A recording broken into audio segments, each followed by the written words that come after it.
जय हिंद दोस्तों। तो आज स्टार्ट करते हैं आज के धमाकेदार टॉपिक के साथ में डिफेंस इंटेलिजेंस ब्रीफिंग 2026।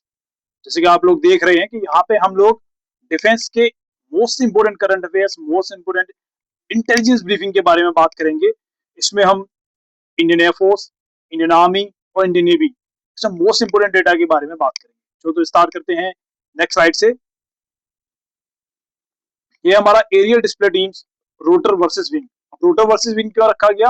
क्योंकि एक में है हेलीकॉप्टर और एक में है सूर्य किरण एयरक्राफ्ट हमारा जो है एरियल डिस्प्ले टीम। तो इसमें एक एक है सारंग टीम, एक है सूर्य किरण। तो सारंग टीम क्या है? सारंग टीम हमारे हेलीकॉप्टर की टीम है और ये ALH ध्रुव, एडवांस लाइट हेलीकॉप्टर ध्रुव इसमें यूज किया था। इसका फॉर्मेशन जो है वो 2003 में ये फॉर्म हुई थी बेंगलोर में, और ये पहला जो इसका शो था एशियन एयरस्पेस सिंगापुर 2004 में। और अभी करंट में इसमें 5 हेलीकॉप्टर हैं। तो हमें मेन में जो इम्पोर्टेंट जो फैक्ट इसके बारे में याद रखने हैं कि सारंग टीम क्या है। सारंग टीम, ये क्वेश्चन आ भी चुका है एफकेड में, आप लोगों ने देखा होगा कि ये क्वेश्चन आया हुआ है एफकेड में कि Sarang team, Sarang display team क्या है। तो Sarang display team is a group of helicopter display team. ठीक है, नेक्स्ट इसके बारे में बात करते हैं हम सूर्य किरण के बारे में। तो सूर्य किरण जो हमारा है वो AFS बीदर में लोकेटेड है और इसमें 9 एयरक्राफ्ट हैं। जो 9 एयरक्राफ्ट जो फॉर्मेशन में चलते हैं। फॉर्मेशन का मतलब जैसे कि ये हमारे एक तरह से इंडियन एयरफोर्स के एम्बेसडर हैं, और जब भी जहां भी कोई भी एरियल डिस्प्ले होता है तो वहां पे ये जरूर जाते हैं, और ये हमारा जो एरियल डिस्प्ले दिखाते हैं, एरोबेटिक्स दिखाते हैं, और ये एयरफोर्स की हमारी स्ट्रेंथ दिखाते हैं। हमारे जो पायलट्स की जो ट्रेनिंग दिखाते हैं, ट्रेनिंग लेवल दिखाते हैं, वो ये प्रदर्शित करते हैं वहां पे। नेक्स्ट हम बात करेंगे the indigenous wing and strategic acquisitions.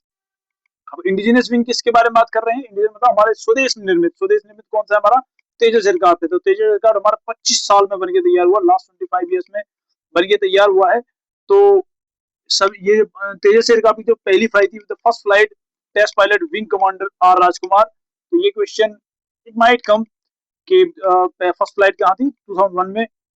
फिर है design ADA, aeronautical development agency. फिर मैन्युफैक्चरिंग किसने की है? मैन्युफैक्चरिंग की है इसने HAL बेंगलोर ने। ठीक है, HAL ने की है मैन्युफैक्चरिंग, और 2023 में इसको पहली डील मिली थी $1 बिलियन की। HAL GE aerospace pact 113F404 engine. तो 113F404 इंजन की डील $1 बिलियन की HAL और GE एयरस्पेस की डील हो चुकी है।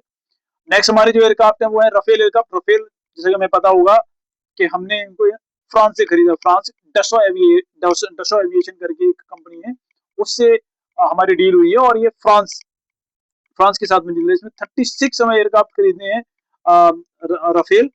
उसके बाद इसका जो स्क्वाड्रन है वो कौन कौन से हैं? गोल्ड एरो से स्क्वाड्रन है, अम्बाला में है, flown by president Draupadi Murmu. अभी लेटेस्ट अभी आपने देखा होगा कि प्रेसिडेंट द्रौपदी मुर्मू ने राफेल एयरक्राफ्ट को फ्लाई किया था।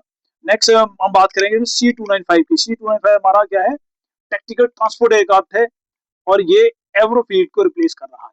C295 एक हमारा, आपने C-130J सुना होगा, C-17 सुना होगा, और ये है C295। ठीक है, तो ये एयरबस डिफेंस जो USA की कंपनी है उसने इसको मैन्युफैक्चर किया है, और उसी का ही C-17 है, और C-130J भी वहीं का USA का ही है। ठीक है, नेक्स्ट हमारा नेत्र मार्क 2। तो नेत्र मार्क 2 है हमारा अवेक्स। अब यहाँ पे AWC लिखा हुआ है, तो awakes I in the sky. तो अवेक्स क्या होते हैं कि जो एक एयरक्राफ्ट होता है उसके ऊपर में एक रडार लगा दिया जाता है। माना कि आपने ग्राउंड पे आपने ग्राउंड पे सारा डिस्ट्रॉय कर दिया, लेकिन आप जो एयर में है, जो एयर में ऑलरेडी जो हमारे जब भी कोई फाइटर स्क्वाड हमारा अटैक करता है, या फाइटर फॉर्मेशन कहीं जो दूसरी कंट्री पे अटैक करते हैं, स्पेशली हम पाकिस्तान की भी बात कर सकते हैं कि पाकिस्तान जब भी हमारा अटैक किया है तो अवेक्स हमारे इसमें बहुत ही ज्यादा इंपॉर्टेंट रोल प्ले करता है।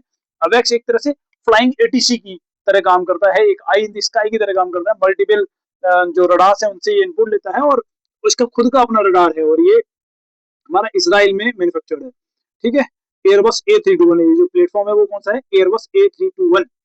और ये इंडिजिनस डेवलपमेंट, मतलब हमने इसको इसराइल के साथ में मिलकर मैन्युफैक्चर किया है।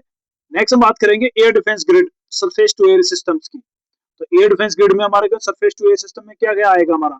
जो सबसे मोस्ट इंपोर्टेंट रोल प्ले जिसने किया अभी ऑपरेशन सिंदूर में, जो सबसे बढ़िया रोल प्ले किया वो थी S-400 मिसाइल, जो रशियन ओरिजिन की है, और ये लॉन्ग रेंज इंटरसेप्शन के लिए फेमस है।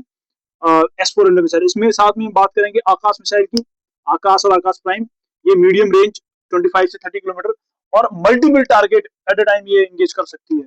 मल्टीपल टारगेट का मतलब क्या है कि जैसे पूरा एक सिस्टम बना हुआ है, आकाश का माना एक मिसाइल लॉन्चर लगा हुआ है, उसमें बहुत सारी मिसाइल्स लगी हुई हैं और साथ में हमारा पूरा सिस्टम वहां पे लगा हुआ है। अब माना एक साथ मल्टीपल टारगेट आ रहे हैं, तो मल्टीपल टारगेट को एक साथ कैसे hit करेंगे? तो यहाँ पे जो हमारा आकाश मिसाइल है वो एक साथ कई सारे टारगेट को एक साथ लॉन्च करके और उनको सारे सभी टारगेट को एक साथ हिट करके उनको डिस्ट्रॉय कर सकता है। तो समर मिसाइल है short range air defence missile summer हमारा। और फिर है त्रिशूल, ये भी शॉर्ट रेंज मिसाइल है, ये क्विक रिएक्शन के लिए इस्तेमाल होती है, इसकी रेंज जो है 9 किलोमीटर है। अब जो है इसराइल में, जैसे इसराइल में क्या है, आयरन डोम, आपने सुना होगा कि जब यहाँ पे ईरान ने बहुत सारी मिसाइल जब गिराई थी उसके इसराइल के ऊपर, तो इसराइल ने आयरन डोम का इस्तेमाल किया था। फिर आपने दोबारा सुना होगा कि हमास ने बहुत सारी मिसाइल्स को मिसाइल्स और रॉकेट्स दागे थे इसराइल को, तब भी आयरन डोम का इस्तेमाल किया था इसराइल ने। तो यहाँ पे एक दूसरा है इसका डेविड स्लिंग और तीसरा है एरो। तो यूएसए का थार सिस्टम है, यूएसए का थार सिस्टम है, thermal high altitude air defence करके है, पैट्रियट सिस्टम है और स्वराज सिस्टम है। ये यूएसए की एयर डिफेंस है। और हम जो बात कर रहे थे S-400 बराकेट और आकाश समर त्रिशूल, ये सब हमारे जो है वो एयर डिफेंस सिस्टम है। ठीक है, तो यहाँ पे आप देख सकते हैं डिफेंस डोम भी देख सकते हैं कि किसकी रेंज कहाँ तक है, कि जो 10 किलोमीटर, 25 किलोमीटर, 50 किलोमीटर, फिर 100, 200, 250 किलोमीटर प्लस। तो हमारा जो S-400 है वो लॉन्ग रेंज इंटरसेप्शन मिसाइल है। नेक्स्ट हम बात करते हैं ballistic Arsenal and rocket artillery की। तो ballistic article and rocket artillery में क्या आएगा हमारा, अग्नि सीरीज। अब अग्नि 1, अग्नि 2, अग्नि 3, अग्नि 4, अग्नि 5 और अग्नि प्राइम अभी आ चुकी है। तो अग्नि 1 की हमारी जो रेंज रही थी वो स्टार्टिंग में थी 700 से 1200 किलोमीटर। तो अग्नि 2 आई, तो अग्नि 2 पे हम इसको ऐसे याद रख सकते हैं, अग्नि 1 मतलब देखो, अग्नि 1 का मतलब 1000 किलोमीटर, तो 700 से 1200 किलोमीटर हम इसको ऐसे याद कर सकते हैं 1200 किलोमीटर के आसपास। अग्नि 2 देखो 2000 से 3000, तो मतलब 2, अग्नि 2 2 और 2000, ऐसे याद कर सकते हैं। अग्नि 3 मतलब 3000 किलोमीटर। तो ऐसे हम याद कर सकेंगे कि अग्नि 1 की जो रेंज है वो लगभग 1000 किलोमीटर के प्लस माइनस में है। अग्नि 2 की जो रेंज है 2000 के प्लस माइनस में है। अग्नि 3 है वो 3000 प्लस माइनस में है।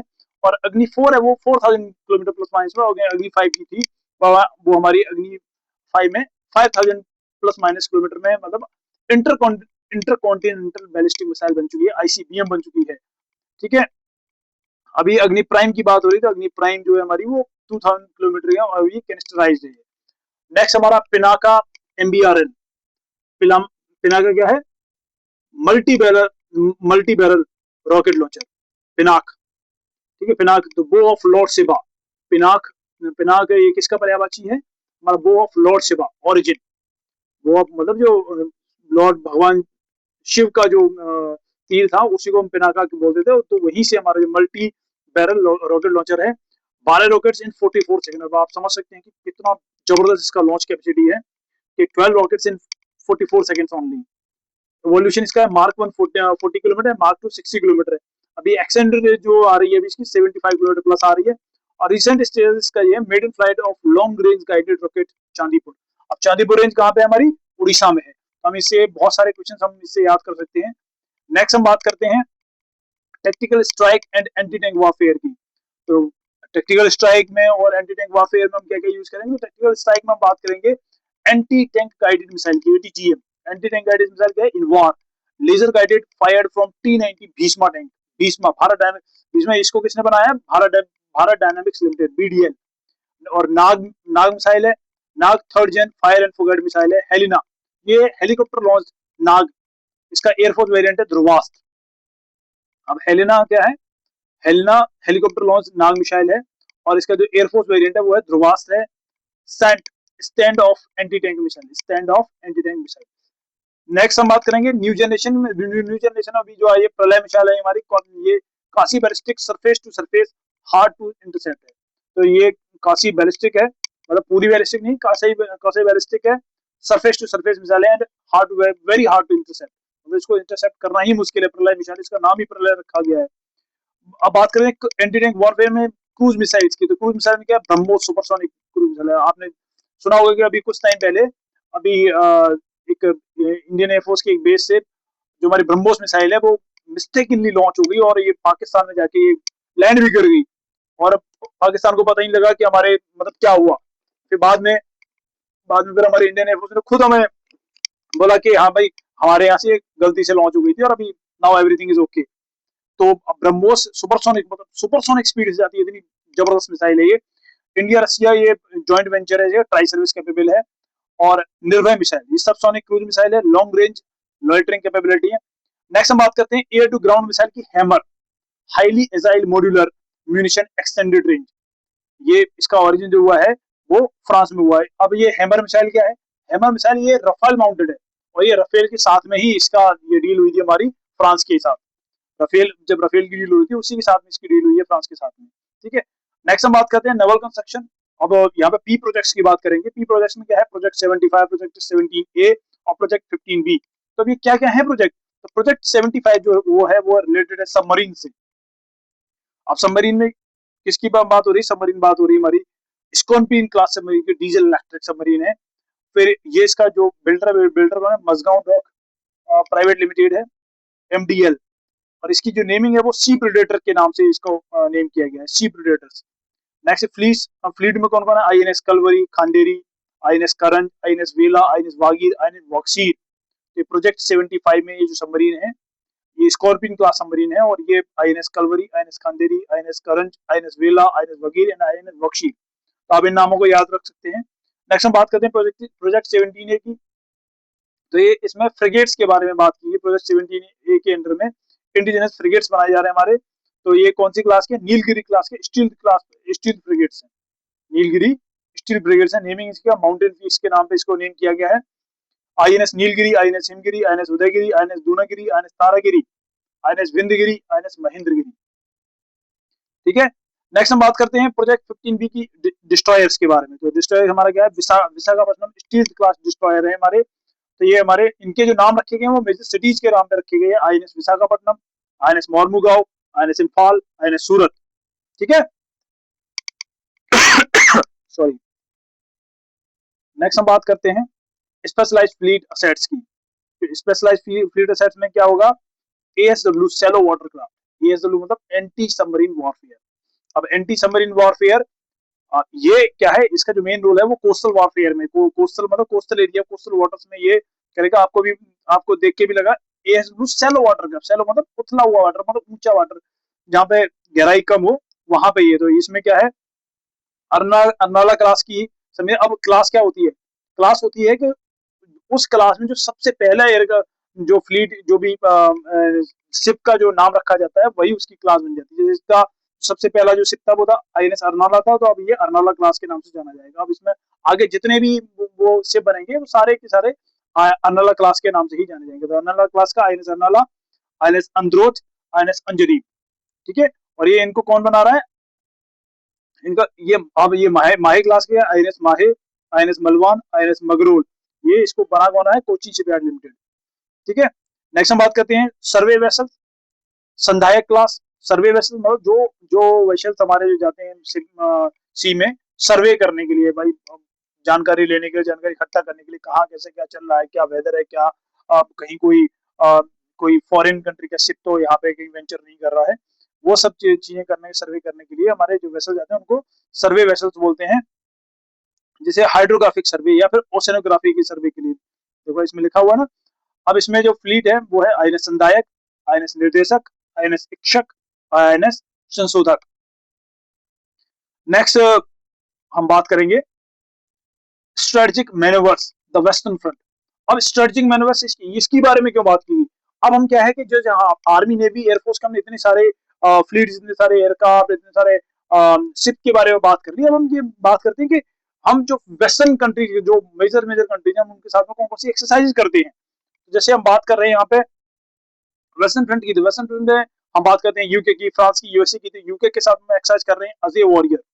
अजय वॉरियर ये हमारी इंडियन आर्मी एक्सरसाइज करती है। कॉन्कर जो हमारी एक्सरसाइज करती है वो यूके नेवी के साथ में, और इंडियन नेवी की एक्सरसाइज होती है। और इंद्रधनुष जो एक्सरसाइज होती है वो इंडियन एयरफोर्स की, यूके एयरफोर्स के रॉयल रॉयल ब्रिटिश एयरफोर्स के साथ में जो हमारी एक्सरसाइज होती है। ठीक है, फ्रांस के साथ में जो हमारी एक्सरसाइज होती है वो है गरुड़। गरुड़ गरुड़ मोंटेडी मरसान। अभी जो जो लेटेस्ट जो एक्सरसाइज हुई थी वो मोंटेडी मरसान में हुई थी, गरुड़ एयर एक्सरसाइज। ठीक है, वरुण जो होती है वो हमारी नेवी के साथ में होती है, इंडियन नेवी और फ्रेंच नेवी के साथ में। शक्ति जो हमारी है वो इंडियन आर्मी और फ्रेंच आर्मी के साथ में होती है। अब US के साथ में कौन सी एक्सरसाइज होती है? तो वो है युद्ध अभ्यास। आर्मी आर्मी के साथ में होती है युद्ध अभ्यास। अलास्का में जो अभी एक्सरसाइज हुई थी हमारी फिर वज्रप्रहार स्पेशल फोर्सेस की एक्सरसाइज हुई थी। Tiger Triumph tri service exercise हुई थी। और कोप इंडिया, ये इंडियन एयरफोर्स के साथ में, इंडियन एयरफोर्स और यूएस एयरफोर्स के साथ में ये हमारी एक्सरसाइज हुई थी, कोप इंडिया। नेक्स्ट हम बात करते हैं regional security and Indo Pacific के बारे में। अब इंडो पैसिफिक में और रीजनल सिक्योरिटी में क्या क्या चीजें हैं, तो यहाँ पे जापान जापान के साथ में हम क्या करते हैं, धर्मगार्जियन एक्सरसाइज करते हैं इंडियन आर्मी की, और इसमें JIMEX, Japan India maritime exercise, Indian navy की एक्सरसाइज होती है। नेक्स्ट हमारा वीर गार्जियन जो हमारी है वो इंडियन एयरफोर्स की एक्सरसाइज है।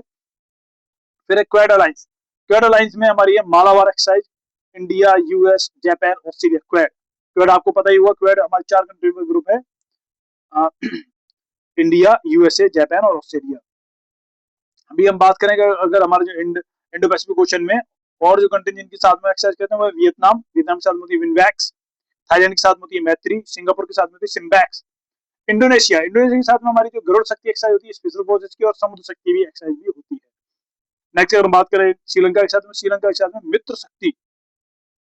अब देखो मित्र शक्ति और मैत्री में इसमें आप कंफ्यूज हो सकते हैं। श्रीलंका के साथ में जो एक्सरसाइज होती है वो होती है हमारी मित्र शक्ति, और जो थाईलैंड के साथ में होती है वो है मैत्री और मित्र शक्ति। ठीक है, तो मित्र शक्ति श्रीलंका के साथ में, मैत्री हमारी थाईलैंड के साथ में है। SLINEX Sri Lanka India naval exercise, तो ये स्लाइनेक्स हमारी किसके साथ में हो रही है, इंडियन नेवी और श्रीलंकन नेवी के साथ में। नेपाल के साथ में हमारी जो एक्सरसाइज होती है वो है सूर्य किरण। ठीक है, नेक्स्ट हम बात करते हैं ऑपरेशन लीगेसी की। तो ऑपरेशन लीगेसी में हमने हमारे जो इंडियन आर्म फोर्सेस हैं उन्होंने कौन कौन से ऑपरेशंस किए सिंस आर इंडिपेंडेंस। तो 1948 में हमारे ऑपरेशन हुआ था ऑपरेशन पोलो, जो हैदराबाद इंटीग्रेशन के लिए किया गया था। फिर 1961 में जो हमारा operation smiling Buddha, Pokhran 1 nuclear test था हमारा ऑपरेशन स्माइलिंग बुद्धा। नेक्स्ट हमारा जो गोवा को लिबरेट करने के जो ऑपरेशन हुआ था 1974 में होता ऑपरेशन विजय। और उसके बाद जो हमारा 1984 में जो ऑपरेशन मेघदूत हुआ था सियाचिन ग्लेशियर कैप्चर करने के लिए, तो वो हुआ था 1984 में ऑपरेशन मेघदूत। ऑपरेशन कैक्टस 1988 में हुआ था मालदीव में इंटरवेंशन करने के, जब मालदीव में जब ये गवर्नमेंट को टॉपल करने की कोशिश की जा रही थी, वहां पे तख्ता पलट की कोशिश की जा रही थी, तो हमारी इंडियन आर्मी ने वहां पे जाके इंटरसेप्ट किया था, इंडियन आर्मी और इंडियन एयरफोर्स ने, और वहां पे मालदीव के जो सरकार है उसको बचाया था, सरकार ने इवन प्रेसिडेंट को बचाया था, तो वो था ऑपरेशन कैक्टस। अभी यहाँ पे ऑपरेशन कैक्टस मालदीव 1998 में, और ऑपरेशन विजय जो कारगिल वारगिल एंड ऑपरेशन सफेद सागर इंडियन एयरफोर्स के 1999 में ऑपरेशन विजय एंड ऑपरेशन सफेद सागर। तो ऑपरेशन विजय कारगिल वॉर हुआ था, ऑपरेशन सफेद सागर वो इंडियन एयरफोर्स ने किया था। ठीक है, नेक्स्ट हमारा क्राइसिस रिस्पांस ग्लोबल इवैक्यूएशन। तो operation Kaveri evacuation during civil conflict, operation Ajay repatriation following October 2023 conflict. तो इजराइल में ऑपरेशन अजय चलाया था। ऑपरेशन गंगा, ये यूक्रेन से जो हमारे इंडियंस थे उनको निकालने के लिए ऑपरेशन गंगा चलाया गया था, इसमें C-17 ग्लोबास्टर का यूज किया गया था। ऑपरेशन दोस्त ह्यूमैनिटेरियन असिस्टेंस पोस्ट अर्थक्वेक। ठीक है, तो ऑपरेशन दोस्त ये किसके साथ में किया गया था, म्यांमार के साथ में। ऑपरेशन करुणा साइक्लोन मोर्चा रिलीफ असिस्टेंट, ऑपरेशन करुणा भी हमने किया था। और ऑपरेशन संकल्प maritime security in Persian gulf of Oman. ठीक है, नेक्स्ट हमारा geopolitical plus points and blocks. तो इसमें आसियान के बारे में बात करें, association of south east Asian Nations, headquarter है इसका जकार्ता में, और जकार्ता इंडोनेशिया में। और जो ये इसका जो एस्टेब्लिशमेंट हुआ था वो 1967 में बैंकॉक डिक्लेरेशन के दौरान हुआ था। इसके जो मेंबर कंट्रीज, अगर हम आसियान के मेंबर कंट्रीज के बारे में बात करें तो कौन कौन से मेंबर कंट्रीज हमारे, Bruny, Cambodia, Indonesia, Laos, Malaysia, Myanmar, Philippines, Singapore, Thailand and Vietnam. Next बात करते हैं इसके स्टेटस की, India is strategic partner not a member. तो यहाँ पे ये ध्यान रखने वाली चीज है कि इंडिया जो है आसियान का मेंबर नहीं है, ये एक स्ट्रेटेजिक पार्टनर है, एक तरह से बोलते हैं कि ऑब्जर्वर कंट्री है। ठीक है, नेक्स्ट बात करते हैं हम यहाँ की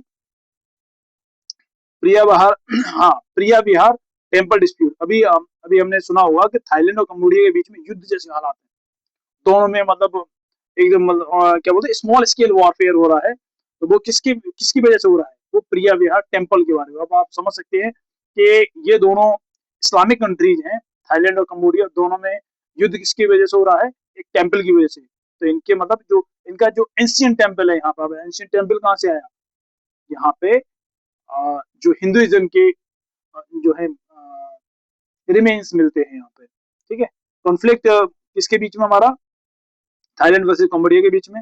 लोकेशन क्या है, डांगरेक माउंटेन्स। ऑनरशिप डिस्प्यूट हो रहा है over UNESCO world heritage site. अभी ये जो साइट है वो है यूनेस्को वर्ल्ड हेरिटेज साइट है, प्रिया विहार टेम्पल डिस्प्यूट। नेक्स्ट हम बात करते हैं command structure and rank parity की। तो आर्मी नेवी एयरफोर्स की कुछ छोटी ऐसी जो कंफ्यूजिंग रैंक्स हैं, जैसे आर्मी में क्या है, कैप्टन।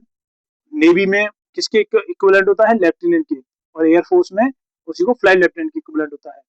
अब बात करते हैं कि आर्मी का मेजर, एयरफोर्स के स्क्वाड्रन लीडर के इक्विवेलेंट होता है और नेवी के लेफ्टिनेंट कमांडर के।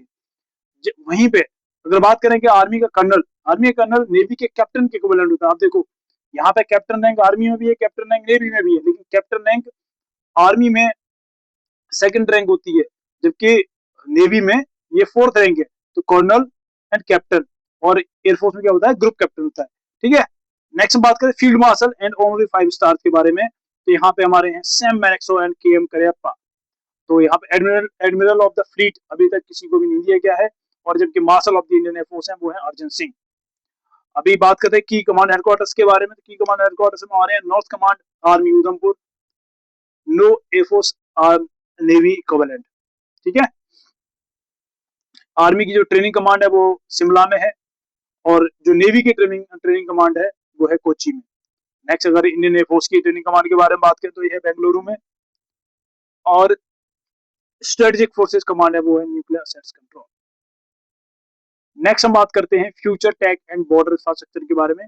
तो फ्यूचर टेक्स में advance medium combat aircraft fifth stealth aircraft को बनाने की कोशिश की जा रही है। जोरावर जो light tank for high altitude warfare, light tank for high altitude warfare, इसके बारे में भी हमारा काम चल रहा है। और बीआरओ का जो इंफ्रास्ट्रक्चर चल रहा है सिनकुनला टनल में, गलवान मेमोरियल में और सेला टनल में।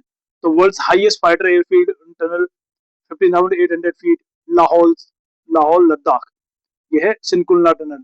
फिर है गलवान मेमोरियल, तो ईस्टर्न लद्दाख ऑनरिंग 2020 हीरोज। ठीक है, गलवान मेमोरियल बनाया है, बीआरओ ने बनाया है। Sela tunnel connectivity to Tawang Arunachal Pradesh, तो वहां पे सेला टनल कहाँ पे है, तवांग अरुणाचल प्रदेश में है। नभ पर्सन दीप्तम touch the sky with glory. और that's all, thank you friends, have a great day.